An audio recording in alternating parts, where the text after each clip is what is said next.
भारत सरकार और राज्य सरकार के सहयोग से बेरोजगारों के लिए कई तमाम स्कीमें चलाई जाती हैं जो जिला उद्योग केंद्र से संचालित होती है, और उसमें एक सबसे चर्चित नाम है प्रधानमंत्री रोजगार सृजन कार्यक्रम PMEGP जिसे बोलते हैं। और हाल के दिनों में राज्य सरकार ने शुरू किया है मुख्यमंत्री युवा स्वरोजगार योजना और एक जनपद एक उत्पाद जिसे ODOP के नाम से भी हम जानते हैं। ये तमाम योजनाएं ऐसी हैं कि जिसमें बेरोजगार युवकों को काम करने के लिए लोन देने की व्यवस्था, उनके ट्रेनिंग की व्यवस्था है। लेकिन अभी भी हम तमाम ऐसे लोग हैं जो उस प्रक्रिया को नहीं जानते हैं कि इसका अप्लाई कैसे होता है, ऑनलाइन पोर्टल पर डॉक्यूमेंट कैसे अपलोड करते हैं, या इसका जो लाभ है उसके लेने के लिए क्या प्रोसेस है। तो आज हम आपके लिए एक तरह से कह लीजिए कि इसका एक ट्यूटोरियल लेके आ रहे हैं। हमने विभाग से संपर्क किया और ये जानने की कोशिश किया कि ये जो प्रधानमंत्री रोजगार सृजन कार्यक्रम PMEGP है और जो दूसरा मुख्यमंत्री युवा स्वरोजगार योजना MYSY है, इसके तहत कैसे आप आवेदन किया जाता है, कितने प्रोजेक्ट कितने रुपए के सेंक्शन हो सकते हैं और क्या तरीका है इसको ऑनलाइन अप्लाई करने का। तो विभाग के सहयोगी हैं राम नवल चौहान जी, जो वहाँ सहायक प्रबंधक के तौर पर हैं, और वो आगे की वीडियो में आपको बताएंगे कि इस PMEGP की जो योजना है उसमें कैसे आवेदन करते हैं, कैसे ऑनलाइन अप्लाई किया जाता है। हम आपको पूरा बता देते हैं। सबसे पहले हम यहाँ जाते हैं पोर्टल पे, तो PMEGP पोर्टल हम खोलते हैं। ठीक है, PMEGP क्लिक करते हैं, इस पे आ जाता है PMEGP और KVIC। फिर हम इस पर सीधे क्लिक कर देते हैं। फिर यहाँ पे आ जाता है एप्लीकेशन फॉर न्यू यूनिट, इसको हम क्लिक करेंगे तो अब यहाँ फॉर्म आ जाता है। सबसे पहले सीधे हम आधार कार्ड डालते हैं, आधार नंबर, फिर उसका नाम भरते हैं। मान लीजिए किसी का आधार नया बना हुआ है, अभी नंबर नहीं है, तो उसका रजिस्ट्रेशन संख्या डाल के भी हम इसमें ऑनलाइन कर सकते हैं। ये नया ऑप्शन अभी आया है, पहले नहीं था। फिर इसके बाद सीधे उसका हम नाम डालेंगे, तो फिर स्टेट, हम स्टेट से लेकर एजेंसी कौन सी, किस एजेंसी को हमको डालना है। तो इसमें हमारे KVIC, इसकी ऑफिस गोरखपुर है, खादी ग्राम उद्योग आयोग। एक दूसरा हमारा KVI भी है, खादी ग्राम उद्योग बोर्ड, जिसकी सिधारी। तीसरा हमारा DIC, ये जो हमारी ऑफिस, हम इसको सिलेक्ट कर लेंगे। फिर आता है सिलेक्ट डिस्ट्रिक्ट, हम डिस्ट्रिक्ट को सिलेक्ट करेंगे। जब तक स्टेट नहीं सिलेक्ट करेंगे तब तक डिस्ट्रिक्ट हमारा खुलेगा नहीं। हमने यहाँ उत्तर प्रदेश सिलेक्ट कर लिया। अब इसके बाद हम आ जाएंगे सीधे डिस्ट्रिक्ट हमारा आजमगढ़ सिलेक्ट करेंगे। आजमगढ़ सेलेक्ट करने के बाद अब खुलता है। और फिर इसको हम यहाँ से क्लिक, जब तक क्लिक नहीं करेंगे तो लास्ट हमारा उठाएगा नहीं। इसके बाद हम सीधे आ जाते हैं जेंडर पे। कानूनी प्रकार इंडिविजुअल ही है, इसमें पहले कंपनी पार्टनरशिप सब था, लेकिन अब फिर इंडिविजुअल कर दिया है। पार्टनरशिप या कंपनी को नहीं दिया जा सकता, तो इंडिविजुअल। फिर इसमें हम जाएंगे सिलेक्ट मेल फीमेल, जिसको करना, मान लीजिए फीमेल है तो सिलेक्ट करके इनका डेट ऑफ बर्थ हम डालेंगे। जैसे किसी का है 10/12/2000, हम इसको डालेंगे। फिर इसके बाद इसकी कैटेगरी सिलेक्ट करेंगे, जैसे जनरल है ऐसे जनरल कर लिया। इसके बाद इसमें विशेष श्रेणी, इसके लिए जैसे एक सर्विसमैन है, फिजिकल हैंडीकैप्ड है, हिल बॉर्डर रीजन का रहने वाला, नॉर्थ रीजन का, इसके लिए नहीं है तो नॉट एप्लीकेबल करके हम छोड़ देते हैं। फिर आ जाते हैं शैक्षिक योग्यता, हम सिलेक्ट करते हैं।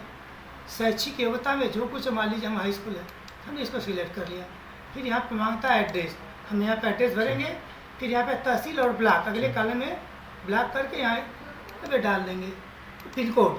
अगर किसी दूसरे ज़िले में हम करना चाहते हैं, इसका ज़िला चेंज करना है, तो हम यहाँ से डिस्ट्रिक्ट भी चेंज करके, जैसे हम दूसरे ज़िले के यहाँ कर रहे हैं तो हम यहाँ पे इसका चेंज करके उस ज़िले का यहाँ पे सिलेक्ट कर सकते हैं। फिर इसको जो सेलेक्ट करेंगे, तब इसके बाद अब फिर मांगता है सीधे मोबाइल नंबर, ईमेल ID और पैन नंबर। इसको भर के आ जाएंगे तो इकाई का स्थान, ग्रामीण या शहरी कम अर्बन को सिलेक्ट कर लेंगे। फिर यहाँ पूरा एड्रेस भरना होता है। यहाँ पे यूनिट का एड्रेस, अगर सेम है एड्रेस जो हमारा रेडियस का सेम है तो यहाँ कॉपी कर देंगे, आ जाएगा, नहीं तो इसको भरेंगे। फिर इसके बाद आता है गतिविधि का प्रकार, किस तरह का काम करेंगे, मैन्युफैक्चरिंग, सर्विस और ट्रेडिंग। एक ट्रेडिंग जो है शो कर रहा है, हिल स्टेशन ऐसे जगहों पे है जहाँ की फैक्ट्रियाँ नहीं लग सकती, क्योंकि वहाँ के लिए ट्रेडिंग अलाउ हुआ PMEGP में। फिर जब हम इसको सिलेक्ट करने के वाले मैन्युफैक्चरिंग या सर्विस में है तो सिलेक्ट इंडस्ट्री, हम यहाँ पे आते हैं, सारा डिटेल दिया हुआ, इसमें से हमको सिलेक्ट करना होता है। हमको जो भी सिलेक्ट करना है हम इस पर जाएंगे और इसमें से जैसे हम सर्विस सेक्टर में जाना चाहते हैं तो सर्विस हमारा आ जाएगा। मतलब ब्यूटी पार्लर किसी हाँ, को? तो ये सर्विस एंड टेक्सटाइल करके आता है। अब इसमें हम देखेंगे कि हमारा ब्यूटी पार्लर क्या है। अब उसको सिलेक्ट करेंगे, जहाँ भी मिल जाता है ब्यूटी पार्लर तो उसको सिलेक्ट चलिए, करके इसमें ऑप्शन होगा नीचे। ये सारा ऑप्शन होगा। अगर नहीं ऑप्शन होगा तो उसके लिए एक आपको ऑप्शन दिया, जो चीज़ अगर नहीं मिलती है हाँ। तो उसके लिए हम जाएंगे सीधे कहता अदर्स। अदर्स का कॉल करके जो अदर सेलेक्ट करके हम ओके करेंगे हम, तो एक ऑप्शन हमारा आ जाता है सीधे यहाँ उत्पाद का विवरण। अब यहाँ जो है ब्यूटी पार्लर जो कुछ लिखना लिख दीजिए, अगर नहीं है तो ले लेगा। इसके बाद आता है ईडीपी प्रशिक्षण। हम ईडीपी ट्रेनिंग की है कि नहीं की है 10 दिन पहले, तो इसको जो ये टर्न होगा, हमने पहले तो होता नहीं तो नो कर देंगे। फिर आता है प्रोजेक्ट कास्ट में कार्यशील पूंजी का मतलब टर्म लोन। कितना मशीन प्लांट के लिए फर्नीचर फिक्सर जो होता है उसके लिए जो हम करते थे टर्म लोन, इस पर भरा जाता है। पीएमजीपी में 60% से कम टर्म लोन नहीं हो सकता, ये भारत सरकार की गाइडलाइन है। इससे ज़्यादा हो सकता है, कम नहीं हो सकता। और सीसी 40% से ऊपर नहीं हो सकता। मतलब इसको उदाहरण में अगर आपको समझाना हो 60% से कम, मान लीजिए 5 लाख का है, ये 3 लाख, हम यहाँ पे 3 लाख भरेंगे। इसको 3 लाख से कम हम नहीं कर सकते, 4 या 5 कर सकते हैं, 4 लाख, लेकिन सीधे पूरा 5 लाख का भी टर्म लोन नहीं बन सकता। हमें कुछ कार्यशील पूंजी कच्चे माल के लिए या कुछ के लिए रखना है। तो मान लीजिए हमारा है तो ब्यूटी पार्लर खोल रहे हैं, तो हमें ज़्यादा कच्चे माल की आवश्यकता नहीं थी, लेकिन उसमें फर्नीचर और बाकी चीज़ों की ज़रूरत है। हाँ, तो 3 लाख कर दिया, शेष हमने 2 लाख कर दिया। आपके यहाँ पे हमने इसका 2 लाख कर दिया सीसी के लिए, जो कच्चे माल। टर्म लोन का इसका सीधे जो टर्म लोन बनता है, बैंक इसका कोटेशन लेती है, जहाँ से कोटेशन देते हैं सीधे उसके खाते में फॉरवर्ड कर देगी। आपको नगद पैसा नहीं मिलेगा, आप वहाँ संभाल लेंगे। ऐसी दूसरा जो कच्चा माल के लिए होता है वो इसका सीसी कर देते हैं। बाद में जब आपकी ज़रूरत है निकालिए, करिए, कच्चे माल खरीदते दीजिए, वो है। फिर इसके बाद इसके एम्प्लॉयमेंट, भारत सरकार का पहले था जियो कि 1 लाख पे एक एम्प्लॉयमेंट अनिवार्य है, लेकिन अब हो गया 3 लाख पर एक एम्प्लॉयमेंट होना अनिवार्य है। और नीचे फिर इसी तरह से बैंक सिलेक्शन, बैंक में कौन सा बैंक है तो बैंक इसमें मान लीजिए SBI हमको लिखना है, मान लीजिए SBI यूनियन हम लिखते हैं। चलिए कुछ भी लिखिए। यूनियन हमने यूनियन डाला, यूनियन बैंक ऑफ इंडिया आ गया। ठीक है। अब इसमें किस शाखा को करना, अपने यहाँ इस पर क्लिक सिलेक्ट ब्रांच करेंगे। यहाँ खुल गया। इससे सबसे पहले हम अपना डिस्ट्रिक्ट, यहाँ IFSC कोड मालूम है तो यहाँ IFSC कोड डालेंगे। जैसे हमने यहाँ डाल दिया UVIN 0554448। अब इसको डालेंगे, UBI बैलेंस आ जाएगा। सर्वर पढ़ने के तुरंत union bank of India balance ले लेता, तो उसको सिलेक्ट कर लेंगे। नहीं मालूम है IFSC कोड तो हम डिस्ट्रिक्ट पे जाएंगे, यहाँ डिस्ट्रिक्ट सेलेक्ट कर लेंगे आजमगढ़, और यहाँ सर्च पे मार देंगे। अब आ गया आजमगढ़।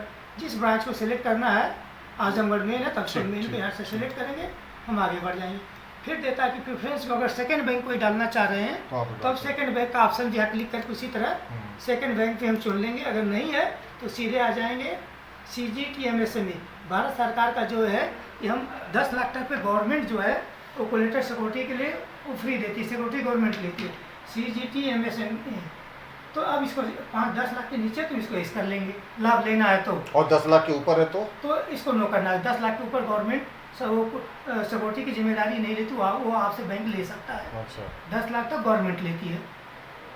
इसके CGT MSE के अंतर्गत ये जो है 10 लाख तक पे सिक्योरिटी लेती गवर्नमेंट। शेष अब ये दिया नया कि आपको ये जानकारी कहाँ से मिली, आप देख सकते वर्ड माउथ है, इसको एक सिलेक्ट करना होगा। जैसे कि हमने एजेंसी देखा, पेपर से कहाँ देखा, इसको सिलेक्ट करेंगे, फिर हम इसको यहाँ पे फाइनल सबमिट कर देंगे। ये सबमिट हो गया। जब सबमिट करेंगे तो तुरंत इसके बाद यहाँ आ जाएगा ID पासवर्ड मिल जाएगा। फिर इसके एक ऑप्शन खुल जाता है, फिर टेक्स्ट बार आ जाता है, इसमें देता है कि EDP ट्रेनिंग डिटेल भरें। EDP ट्रेनिंग भरेंगे, फिर एक स्कोर कार्ड आएगा। जो पहले इंटरव्यू के बाद सिलेक्शन होता था, कोविड काल से इंटरव्यू गवर्नमेंट ने खत्म कर दिया, उसमें एक स्कोर कार्ड जारी कर दिया है। स्कोर कार्ड इसमें जैसे आप उम्र के अनुसार भी नंबर दे दिया। 18 से 40 वर्ष है तो आपको 5 नंबर मिलेंगे, 40 से 50 है तो 4 नंबर है, 60 के ऊपर 60 है तो इतना, उसके ऊपर इतना नंबर। फिर आप दिए गए जो पते पे 5 वर्ष से अधिक से रह रहे हैं तो आपको 3 नंबर मिलेगा, उससे कम समय से रहे तो 2 नंबर मिलेगा। आप का एजुकेशन क्वालिफिकेशन हाई स्कूल है तो 1 नंबर है, इंटर है तो 2 नंबर है, बीई है तो 3 नंबर, इस तरह से मिलेगा। ठीक है। फिर अब उसके बाद आपका है कि आपके पास इंश्योरेंस है तो एक इंश्योरेंस 1 नंबर है, 2 पे है, 3 पे 5 नंबर है। इस तरह से अगर जीएसटी आप पहले से रजिस्टर्ड है तो उस पर भी आपको 1 या 2 नंबर मिलेगा, नहीं है तो 0 नंबर। ठीक है। और रीपेमेंट अगर 5 साल के अंतर करते हैं तो इसमें आपको 5 नंबर मिलेगा, 5 साल से ज़्यादा करते हैं तो 3 नंबर मिलेगा। इस तरह से आगे जाएंगे तो इसी तरह के ऑप्शन पढ़ते जाएंगे। फिर लास्ट में आता है कि आपका जो प्रोजेक्ट रिपोर्ट बन रहा है उसका DSR क्या है। अगर 1.5 है या 2 से नीचे है तो आपको मिलेगा 2 नंबर, 2 से ऊपर तो 3 नंबर। इसी तरह से सारे ऑप्शन ठीक है। ये सब कंप्लीट करने के बाद जब इसको सबमिट कर देंगे जी, तो इतना करने के बाद तब देगा कि वो फाइनल सबमिट करें। ठीक है। जब फाइनल सबमिट में हम सबमिट कर देंगे तो वो दे देता कि आप आवेदन अपना प्रिंट कर लें। ठीक है, कर लिया। प्रिंट करके आप रख लिया, इसके बाद सीधे अब हमारे पोर्टल पे आ जाता है DIC पे। फिर आपको तब आके DIC से समझ के आता है कि आप DIC से संपर्क करें। आप DIC से आके संपर्क करेंगे, DIC में आपका पूरा डॉक्यूमेंट जो है जो आपने आवेदन भरा है कि हमारा हाई स्कूल ये है आधार है, वो सब जांच की जाएगी, सारा सही पाया जाता है। और स्कोर आपका 60 नंबर से ऊपर होगा, 60 है उसके ऊपर, तब फाइल आपकी फॉरवर्ड कर दी जाएगी, फॉरवर्ड अप्रूवल के लिए, अप्रूवल बैंक के लिए भेज दी जाएगी। 60 नंबर से कम होगा तो आपकी फाइल पे विचार नहीं किया जाएगा, तब डॉक्यूमेंट भी चेक करने की आवश्यकता हमें नहीं है। तो कुल मिला के जो आवेदक है, आप ये बताना चाह रहे हैं कि वो जब अप्लाई कर रहे हैं ऑनलाइन, उसी समय एक तरह से वो जान सकते हैं कि उनको स्कोर कितना, उनका नंबर कैलकुलेशन से वो देख सकते हैं, जान सकते हैं। जाएंगे स्कोर कार्ड जब वो भरेंगे, जी जी जी, एक तरह का स्कोर कार्ड जो मिलता है, उस स्कोर कार्ड से ही वो जान सकते हैं कि उनको कितना नंबर वो भरे। स्कोर कार्ड इस तरह का हमारा ये स्कोर कार्ड जैसे कि लोगों को भरा हुआ है तो हर चीज़ के आगे नंबर लिखा होता है, तो जो चीज़ हम उसको सिलेक्ट करते हैं वो नंबर हमारे में जुड़ता जाता है। जैसे हमारी उम्र देखिए, इनका उम्र है 21 वर्ष, इनको जो है 25 से 40 के बीच में है तो इनको मिला के 6 नंबर मिल गया। पहले थे 18 से 40 वर्ष, 18 से 25 6 नंबर है, 25 से 40 5 नंबर है, इससे घटता बढ़ता है सब चला जाएगा। ये ऐसे करके आवेदक अपनी स्थिति जान सकता है। सारा स्कोर जब डाल लेगा, जब स्कोर कार्ड को सेव करेगा यहाँ से तो तुरंत उसके ऊपर इसका स्कोर कार्ड शो कर देगा कि हम कितना पाए हैं। जैसे इनका जो इनका आप दिखा रहे हैं, इनका 64 है, ये टोटल मास स्कोर लिखा है 64। तो इनकी फाइल पर विचार होगा और इनका फाइल फॉरवर्ड किया जाएगा। अगर सारा डॉक्यूमेंट अगर जो आवेदन दिए हैं भरे उसमें सब सही पाया जाता है तो इनकी फाइल को तुरंत स्क्रूटनिंग के पश्चात फाइल बैंक को फॉरवर्ड कर दी जाएगी। फिर बैंक इनसे फॉरवर्ड करने के बाद एक खुद जाके बैंक से मिलेंगे, अपना टोटल डॉक्यूमेंट वहाँ बैंक को उपलब्ध कराएंगे। वो फिर आगे की प्रक्रिया वहाँ पर, फिर उस प्रक्रिया के अंदर बैंक लोन सेंक्शन कर देगा जिस दिन पोर्टल पे। उसके बाद एक 6 दिन की हम लोग इनकी गुणवत्ता के लिए EDP ट्रेनिंग होती है, 1 हफ्ते की, 10 दिन की PMGP में 10 दिन की इनकी ट्रेनिंग ऑफलाइन व्यवस्था है। तो हमारा ट्रेनिंग सेंटर लाट होता है भारत सरकार द्वारा या प्रदेश सरकार द्वारा, वहाँ पे हम इनको भेजते हैं ट्रेनिंग के लिए। 10 दिन की ट्रेनिंग पूर्ण करने के बाद एक EDP सर्टिफिकेट प्राप्त करते हैं। वो सर्टिफिकेट ला के जब बैंक को देते हैं तब बैंक इनका लोन डिस्बर्स करता है, इनके खाते में पैसा डालता है और सब्सिडी क्लेम करता है। ये है इसकी पूरी प्रक्रिया।